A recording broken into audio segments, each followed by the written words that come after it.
Yo, what up sa inyo dyan mga tol? Tara pag-usapan po natin itong wala nang paligoy-ligoy na topic po natin ngayon. Sabi po dito, PDP itinanggi ang aligasyon na sila ang may pakana sa riot sa Manila.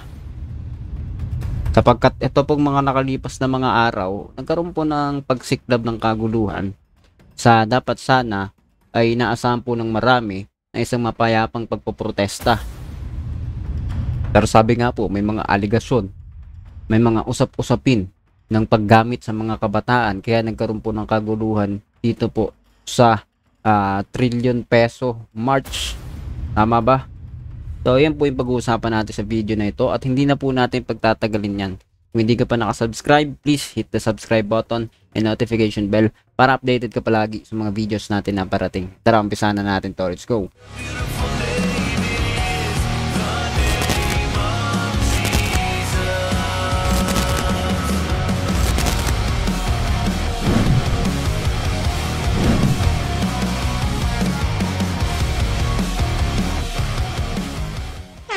So yun nga mga tol, no? Pag-usapan po natin itong sinasabi na pagtanggi po ng PDP.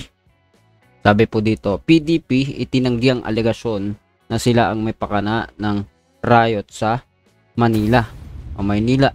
No? Yan ang sagot ng PDP sa alegasyong sila ang mastermind sa nangyaring riot sa Maynila, itong kamakailan na mga pagpuprotesta. Bago po natin kumpletuhin ang opinion po natin riyan, ay panoorin po muna natin itong report ng Bilyonaryo News Channel. Tara, play po natin. Paninira lang, yan ang sagot ng PDP sa alegasyong sila ang mastermind sa nangyaring riot sa Maynila. Narito ang agenda report ni Andrea Salve. Pinasinungalingan ang dalawang opisyal ng Partido Demokratiko Pilipino o PDP ang pumutok na aligasyong sila raw ang may pakana sa riot na naganap sa Maynila sa kasagsagan ng anti-corruption rally noong linggo. Ito ay matapos iulat ng politico.com.ph ang natanggap na impormasyong iniimbestigahan daw ng mga otoridad ang posibleng koneksyon ni na PDP NCR President Bernie Ang at PDP Deputy Spokesperson Attorney Ferdinand Topacio sa gulo. Kasama ring lumutang ang mga pangalan ni na dating Executive Secretary Vic Rodriguez at dating Manila Congressman Harry Angping.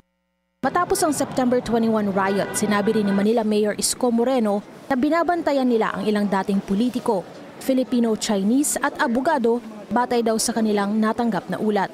Sa isang pahayag, kinundena ng PDP ang anilay attempts ng ilang sektor na isisi sa supporters ni dating Pangulong Rodrigo Duterte ang riot sa Maynila nang wala umanong ebidensya at base lang sa rumors and unverified social media posts.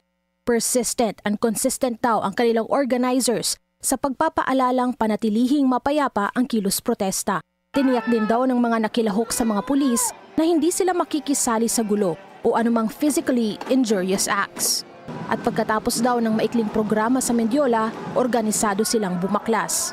Ito raw ang pang-aakusa isang lame attempt at cywar, pananakot at panunupil sa totoong oposisyon. Sa isa ring pahayag, may mensahe ang grupong hakbang ng maisug sa pamumuno ni dating Executive Secretary Vic Rodriguez sa nagpasimuno ng karahasan sa Ayala Bridge. Anya, hindi ito ang kanilang napagkasunduan at wala silang kinalaman sa gulo kung saan isang container van at motor ang sinunog ng mga rioter. Una nang tinawag ni Interior Secretary John Vic Rimulya na terorista ang mga nanggulo sa dapat anyay mapayapang demonstrasyon noong linggo. Tiniyak din ng PNP ang airtight cases laban sa mga ito. Para sa agenda, Andrea Salve, Billionaire News Channel. Alright mga tol, so yan po ang report po nitong Billionaire Channel ukol, no? Hinggil dito sa aligasyon na ito pong PDP o mga DDS, sabihin na po natin directly, di ba? Ang PDP ay mga supporter po ito ng ating dating Pangulong Rodrigo Duterte, no? Correct me if I'm wrong, ha? Anyway, ito pong bagay na to, malinaw po natin makikita na hindi po sasabihin ng ilan kung wala po silang basihan.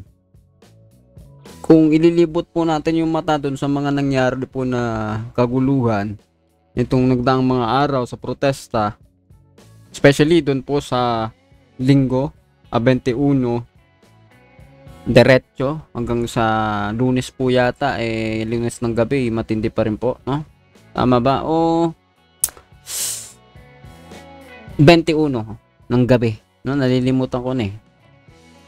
Tama, no? Bago mag-Lunes. Correct me if I'm wrong, ha? Medyo nalimutan ko. Itong nakalipas na linggo, no? 21. Yan po yung minarkahan po ng maraming malalaking grupo na magkakaroon po magsasagawa ng rally pagpoprotesta. Pero matapos nga po iyan, nang lumalalim na ang gabi, no? Correct me if I'm wrong, ha? Nire-recall ko lang yung alaala ko na abag lumalalim yung gabi, doon po dumating na yung mga hindi po inaasahan. Meron na pong nagkakalat ng mga videos na tinatamaan ng bala, no? Pero bago pa yan, no, may nakita na ako na nagsusuntukan sa isang video, ha. Tatry kong hanapin at ipakita yun sa marami, no? Para dun sa mga nakapanood na, comment down below na lang. Nakita ko po may nag-aaway na DDS at isang realista. So bakit ko ba nababanggit yung mga bagay na ito? Mahalaga po yun, no? Naniniwala po ako dun sa mga sasabi na ang PDP ay isa sa promotor o mastermind sa mga riot dito po sa Mendiola, Maynila, sa iba't iba pang lugar diyan na nagkaroon po ng pagkakaroon ng ransak, magbabato ng molotov na tila ginagaya sa ibang bansa. Naniniwala po ako meron ba siyan yung mga magsasabi niyan. Pero tayo na nandirito lamang, hindi naman tayo lumabas doon, no? Wala tayong masasabi dahil hindi naman natin nakita. Pero ayon, no? Ayon sa ilang mga pahayag, makikita po doon yung report, 'di ba? Meron pa nga nagagalit ng mga tao sa isang reporter, no? Disclaimer lang, ha, check nyo po lahat 'yan, nasa internet na po lahat 'yan. Nagagalit yung mga, meron pa isang madre, no? Tila binastos na ng mga DDS, pinatahimik, 'di ba? Kaya ngayon, sa akin, no? Sa opinion ko, hindi nakakagulat na sila po ay sisihin, sila po ay gawin na isa sa pangunahin ng mga pagsuspekan, no? Pagsuspetsahan na promotor o mastermind dito sa mga nangyari po na kaguluhan sa Maynila. Bakit kanyo? Kasi isa sila sa una na nagsasabi na para po silang mga NPA kung magsalita, no? Pabagsakin ang administrasyon ngayon, no? Marami po sa mga kababayan natin nagrarally. Hindi naman ganun yung sinasabi.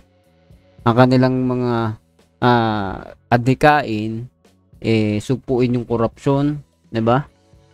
Kung ang pangulo natin ay walang gagawin, nagsasabi yung mga tao na yun ay kanyang problema, bumaba ka na kung ganun, 'di ba? Hindi directly na ganito na tahasan na sinasabi na drug addict yung pangulo, no, bangag, 'di ba? Iba yung kanila eh. Kaya nga naniniwala ko na hindi nakakagulat yung may nagsuntukang DDS sa isang realista. Hindi ko alam kung anong yon, no? Anong grupo yung nakapag-away sa kanila. Pero subject for confirmation pa rin naman po 'yan. I-verify pa rin natin kung talaga bang ano 'yan, no? O ano may mga bagay na 'yan. Pero ngayon, bago po tayo magpaalam, ano pong masasabi ninyo dito na itinanggi ang aligasyon, no, nitong PDP, tumanggi sa mga aligasyon sa kanila na sila ay mastermind o promotor sa kaguluhan sa Maynila? Mamaya, kung magkasunod nating may upload yung video, meron po tayong report dito na patungkol kay Chavit Singson. Alam naman natin na malapit na kaibigan o supporter ni Digong ito, si Chavit. So, mamaya yun, no? Ibang video po natin pag-uusapan yun. Pero dito, no? Alam po ng maraming kababayan natin kung anong galawan ang mayroon ng mga DDS. Hindi man natin directly sabihin na sila po ay mastermind dyan talaga o mataas ang tsansa na sila, pero hindi malabo, no? Sa kanilang mga galawan, lalo na po sa pagiging pro-China. 'Di ba? Alam naman natin ang ating dating pangulo ay, no, kahit di man niya sabihin ang galawan niya ay pro-China at ang kanyang mga supporter ay pro-China, ito pong PDP hindi po katakataka na mga pro-China rin po ito eh. 'Di ba? Disclaimer lang, no? Correct me if I'm wrong, pero yun po ang aking basa dyan sa mga yan. So, basahin natin yung mga konting comment dito bago tayo magpaalam. Sila kinanta ng mga rallyista. So, sila tinuturo ng mga rallyista, no? So, sa mga nandun, sabi ko nga kanina, wala tayo doon. Pero itong mga nagsasabi na nandoon, mga nagrarally, sabi nga ng isang comment, no? Kung tunay ito, ha? Lahat naman is subject for verification. Wag natin paniwalaan ang lahat. Pero matuto po tayo mag-analisa kung ano yung mas matimbang. Sila kinanta ng mga rallyista. So may mga nagsasabing rallyista na sila yung itinuturo, no? Walang kriminal na umaamin agad. Mga ano yan, no? Mga foul word, no? Lalo si Rodriguez at Topacio, no? Sabi nga, walang umaamin. Kung sila nga po ay guilty talaga, no? Ba't naman nila aaminin, no? Common sense naman yon. Given na yun, very given. Mga abogado ng kriminal. Ayan po mga comment ng mga tao. Sabi nito ng isa, DDS talaga mga yan, funded by Chinese. Diba? Kilala na sila eh, sa pagiging pro-China nila eh. At di na po yun katakataka, no? May suspect bang umamin? Wala. Professional grade liars, sabi nitong isa.